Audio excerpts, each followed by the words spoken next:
الله عز وجل قد أتم الدين وأكمله على أحسن ما يكون.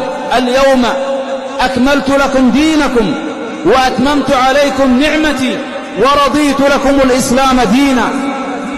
هؤلاء كاذبون في زعمهم أنهم متبعون للرسول صلى الله عليه وعلى آله وسلم، ولعلنا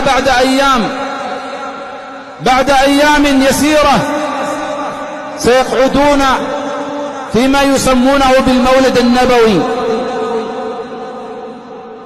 كلنا يعلم أن أصحاب الرسول صلى الله عليه وعلى آله وسلم كانوا أشد الناس محبة للنبي صلى الله عليه وسلم.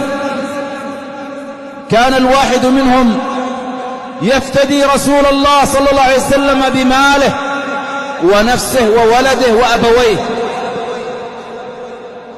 عاشوا ولم ينقل أن أحدا منهم عقد ما يسمى بالمولد، بل إن هذا الخبث وهذه البدعة ما جاءت إلا بعد مضي 5 قرون ابتكرها الفاطميون الروافض، ثم تلقفها عنهم الصوفية وبقية الفرق الضالة. أتوا بها بكل شرك، ينسبون إلى الرسول صلى الله عليه وسلم أشياء لا يجوز نسبتها إلا لله عز وجل. من لي بمثلك، من لي ألوذ به، من لي ألوذ به حين حدوث الحادث العمامي.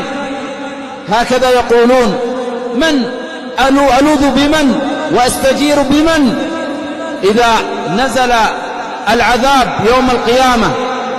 هكذا يقول مشركوهم، يشركون بالرسول صلى الله عليه وسلم ويجعلونه ندا لله عز وجل.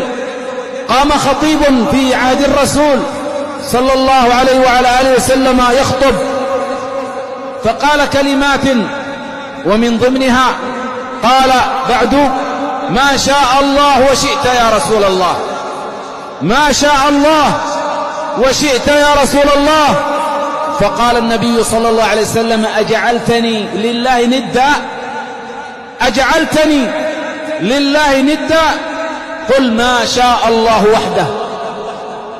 هذا الرسول الذي علمنا التوحيد نحبه أشد من محبتنا لأنفسنا، ونحبه أشد من محبتنا لأولادنا، ونحبه أشد ما نحب مخلوقا من خلق الله عز وجل مطلقا.